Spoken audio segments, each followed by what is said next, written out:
Žēlstība jums un miers no Dieva mūsu Tēva un Kunga Jēzus Kristus. Lasījums no Lūkas evaņģēlija 24. nodaļas. Nedēļas pirmajā dienā, pašā rīta agrumā, viņas atnāca pie kapa, nesdamas smaržīgās zāles, ko bija sagatavojušas, bet tās atrada akmeni no kapa noveltu. Iegājušas iekšā, tās Kunga Jēzus miesas neatrada. Kamēr viņas bija apjukušas par to, kas noticis, redzi, tām blakus nostājās 2 vīri spoži mirdzošās drānās. Tās izbailēs zemu nolieca galvas, bet viņi tām sacīja: ko jūs meklējat, dzīvo starp mirušajiem? Šeit viņa nav, viņš ir augšām cēlies. Atcerieties, ko viņš jums sacīja, vēl būdams Galilejā. Cilvēka dēlam jātiek nodotam grēcīgu cilvēku rokās un krustā sistam, un 3. dienā jāceļas no mirušajiem. Un tās atcerējās viņa vārdus. Atgriezušās no kapa, viņas visu pastāstīja tiem 11 un arī pārējiem. Tās bija Marija Magdalēna un Joanna un Marija Jēkaba māte un vēl citas ar tām, kas pastāstīja to apustuļiem, taču viņu stāstītais tiem šķita kā blēņas, un tie viņām neticēja. Bet Pēteris, piecēlies, aizskrēja pie kapa un ielūkojies tajā, redzēja tikai noliktu linu autu, un viņš aizgāja, brīnīdamies par to, kas noticis. Āmen.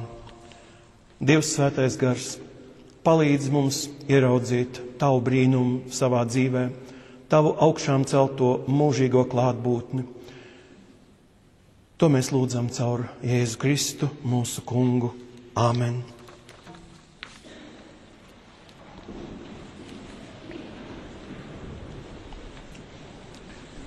Katra jauna diena nes sev līdzi iepriekšējās pārdzīvojumus, bet šī diena, kas iesākas Jeruzālemē, nesīs visai cilvēku ciltī ko tādu, kas izmainīs tās dzīvi uz visiem laikiem, ko tādu, par ko vēl joprojām liela daļa pasaules baidās runāt, baidās tam ticēt, lai netiktu saukti par dīvainiem. Patiesībā ar šādu gatavības attieksmi mums būtu jāsagaida katra diena, ko Dievs mums dod. Jābūt gataviem visu saņemt kā viņa dāvanu, jo Kristus ir augšām cēlies mūsu dēļ. Viņš patiesi ir augšām cēlies, vai tam kāds tic, vai nē. Bet izmainīties var tikai tās dzīves, kas viņam tic un kas tic šim notikumam.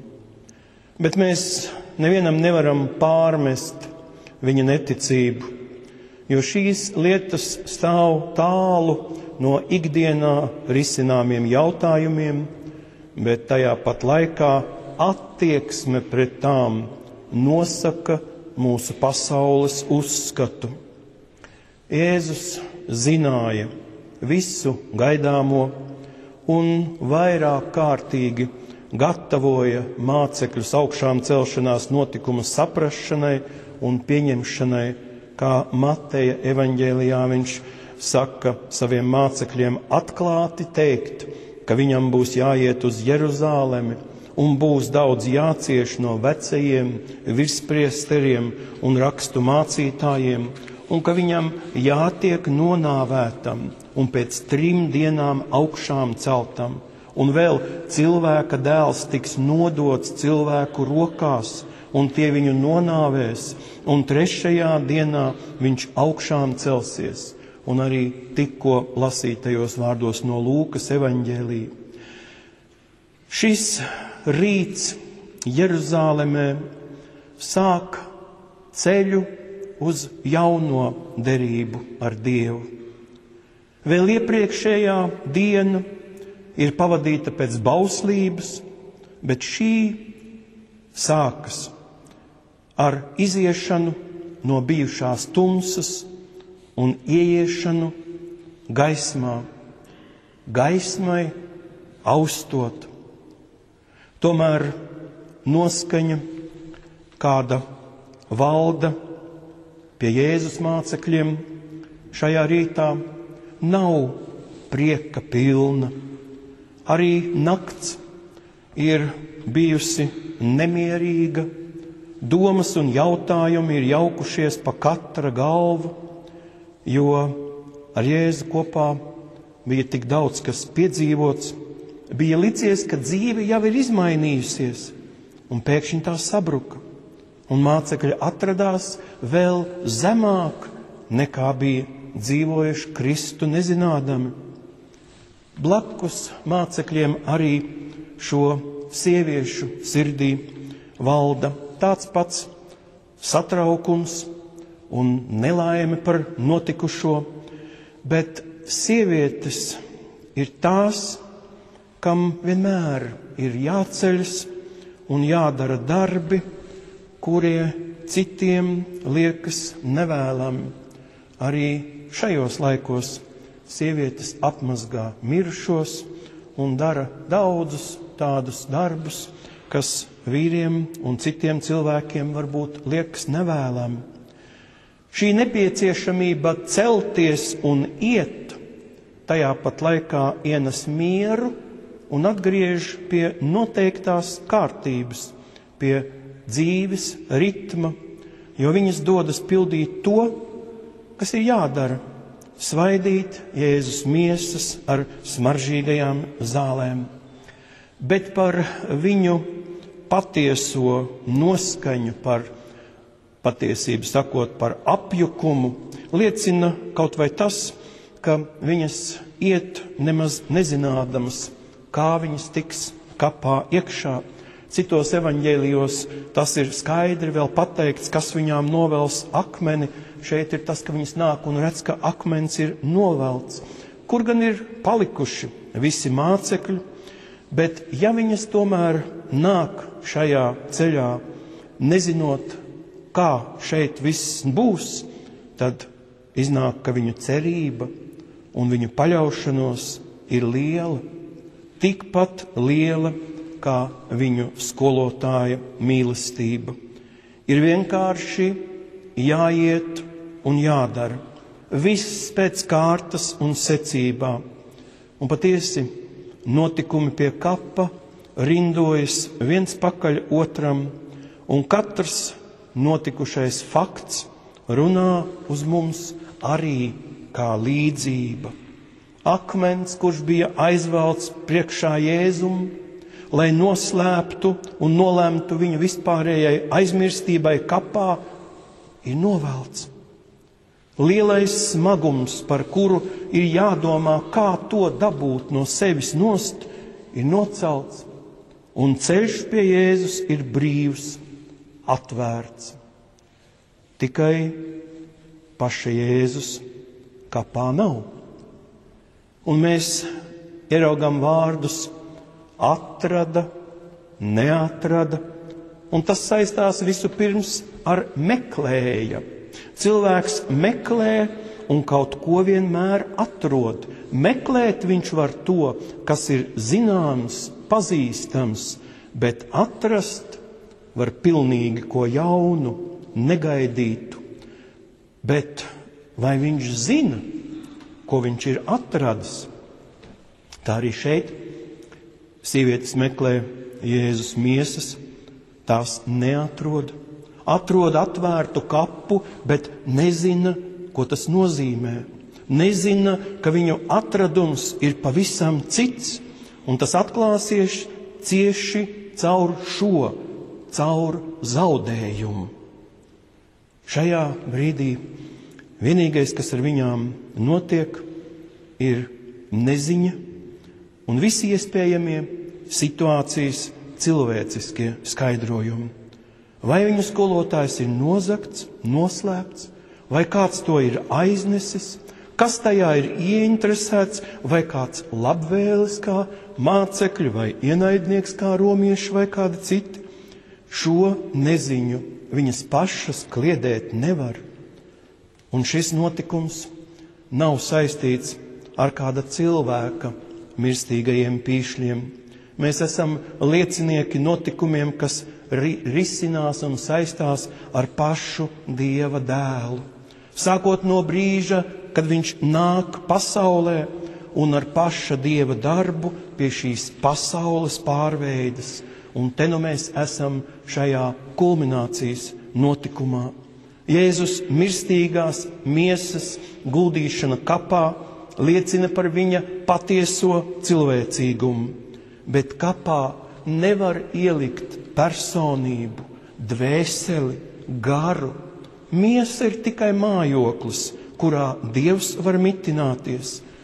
Un tā Dievs pats liek saprast sievietēm to, ko viņas ar savu cilvēcīgo prātu nevar izdarīt, un sūta viņām atklāsmi divu vīru izskatā. Balss, ko viņas dzird, ir vēstījums, bet šis ārējais spožo vīru veidols mūsu laikmeta televīzijas brīnumu un kosmonautu skafandra laikmetā viegli mūs var aizvest kādā pasaku stāstā, tomēr Bībele nestāsta par lidojumiem uz citām zvaigznēm un neatstāja mūsu dzīves citplanētiešu rokās. Spožais veidols ir saistīts arī ar kādu citu notikumu, ar Kristus apskaidrošanu kalnā. Arī tur pie Jēzus bija divi vīri spožās drēbēs, un kā tur teikts, arī pats Jēzus dabūja citu vaigu. Mācekļi, kas tur bija klāt, nebija nejauši, bet bija kā liecinieki. Un tajā brīdī viņi pēkšņi kļuva miegaini. Viņi redzēja šo spožumu un varēja to uzlūkot, bet no vecās derības mēs zinām, ka Dieva spožumu uzlūkot nevar. Tas nes nāvi. Tā arī ir šeit šī būtiskā izmaiņa, kas norāda uz jaunās derības laiku, kas saistās ar Dieva tiešu tuvumu un ar darbību cilvēka dzīvē. Tomēr no tādas tiešas Dieva atklāsmes, kā tas ir arī apskaidrošanas kalnā, vai arī šeit, kur sievietes satiek šos divus vīrus, cilvēks tiek ļoti spēcīgi, garīgi un emocionāli iespaidots. Tas nav nekāds kino. Tā ir dzīvā Dieva izpausme, atklāsme, kuras rezultātus nevar neievērot. Šie divi vīri nes nepieciešamo jauno atziņu, kas spēj kliedēt cilvēku neziņu un vest viņus ārā no laicīgo domu un skaidrojumu strupceļa uz ticības ceļu un ļauj saprast neredzamās un neizskaidrojamās lietas caur to reālo darbību. Tik patiesi ir aprakstīts, kā sievietes izbīlī nemaz neskatās virsū, viņu sejas ir noliektas uz zemi, tomēr viņas sadzird jautājumu un reizē saņem arī atbildi. Jēzus nav jāmeklē pie mirušajiem, bet pie dzīvajiem. Šī atklāsme, kas nāk pār sievietēm visām kopā, un šī parādīšanās ir izšķiroša, lai pāreja no vecās derības uz jaunās derības laiku ienāktu cilvēku vidū, viņu ikdienā. Kristus upuris nevar pats par sevi pārmainīt mūsu dzīvi, ja mēs par to neko nezinām, to nelietojam vai to neatzīstam. Var likties, ka ar šiem vārdiem par Kristus augšām celšanos jau pietiktu, bet pārmaiņām ir jābūt kardinālām. Tām ir jāmaina uzskati pamatos, un visiem ir jābūt skaidrai notikušā sapratnei, jābūt pārliecinātiem par jauno realitāti, lai nekas šo pārliecību, citiem vārdiem ticību, nespētu sašķobīt. Augšām celšanās ir kristīgās ticības stūrakmens, apliecinājums, kas pierāda grēku izpirkšanas īstumu, ļauj patiesi uzskatīt Dievu visā viņa godībā un spožumā. Ja augšām celšanās nav, tad paliek tikai baznīcas ārējais spožums, runas un vīzijas. Šie vīri pasaka arī nākamo soli, kas cilvēkiem ir jāspēr, lai nostiprinātu savu atziņu. Viņi saka, pieminiet, ko viņš jums runājis vēl Galilejā būdams. Kristus toreiz daudzkārt teica vārdus, kuru nozīmi mācekļi tur nesaprata, līdz pat sāka turēt viņu aizdomās, ka viņš grib kļūt par pašnāvnieku, kā gan citādi viņš varētu zināt, ka drīz aizies uz turieni, kur neviens nevarēs nākt viņam līdzi. Un tikai tagad sievas spēja saprast, ko viņš teica par savu krustā sišanu un augšām celšanos jau ilgi pirms tam. Tagad viņas to visu atceras, saprot no jauna, ka tas ir piepildījies un ka viņu skolotājs ir nevis nozagts, bet Dieva augšām celts no mirušajiem. Šodien, nevis kādā tālā pastarā dienā, kad visi mirušie augšām celsies. Ļoti nozīmīgi, ka jaunās derības laiku sāk saprast sievietes, kam vecās derības bauslībā vispār bija tik ierobežota vieta, ka viņu vārdus pat Bībeles sākumā nepiemin. Tur ir tikai cilts vadoņu vārdi, un visi saka, no kurienes ta viņiem bērni dzima. Arī templī viņas nevarēja būt kopā ar vīriešiem, bet mēs redzam, ka Kristus augšām celšanās patiešām attiecas uz visiem cilvēkiem, uz katru personīgi. Tas ir kas jauns, un katram no mums ir jāaiziet savs šaubu, neticības, atgriešanās, pestīšanas ceļš atpakaļ pie Kristus. Un tā tas notiek arī ar visiem mācekļiem. Viņi sieviešu stāstam netic, viņi saka, ka tās ir blēņas. Mums tas liekas pilnīgi neticami, kāpēc viņi uzreiz neķeras pie šī sieviešu vēstījuma, kā pie glābēja salmiņa un nesteidzās pārbaudīt viņu vārdus. Viņi vispirms netic. Tā nu ir cilvēka iedzimtā neticība, kas parādās vispirms. Tas arī mums vienmēr jāpatur prātā, kad mēs liecinam par savu kristīgo pieredzi. Jo tu ilgāk stāsti par Kristu, jo klausītājiem liekas, ka tu laikam pats nemaz netici, ja tik ļoti centies sevi pārliecināt.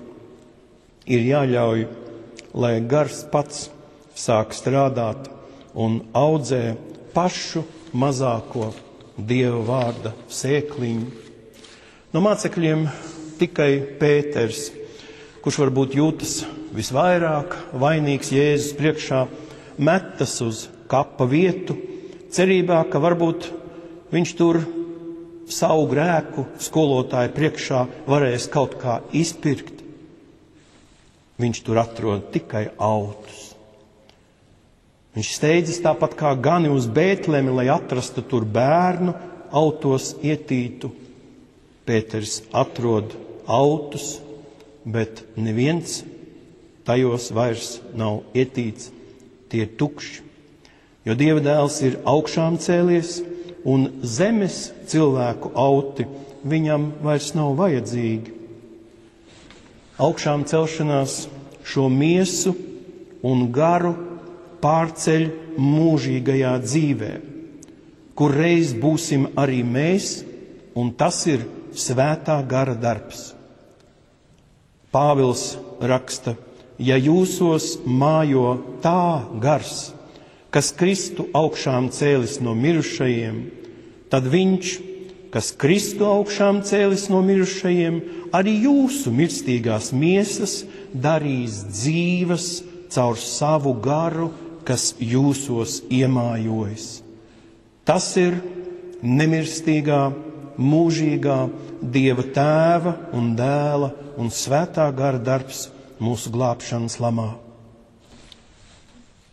Tā mēs izgājām cauri šim brīnišķīgajam lieldienu notikumam, kurš stākas ar bēdām, steigu, neziņu, ar pārsteigumu noveltā akmens priekšā un tūlīt ar prieku par to, un atkal iesviež mūs bailēs, jo mēs nezinām, kur ir palikušas Jēzus miesas. Pie apgaismības mūs ved Dieva paša atklāsme, un tā liek arī mums saredzēt visā notikušā viņa iepriekš paredzējumu piepildīšanos. Kristus ir augšām cēlies, lai pats nāktu pie mums, lai mēs varētu arī šodien apliecināt, ka viņš patiesi ir augšām cēlies. Āmen!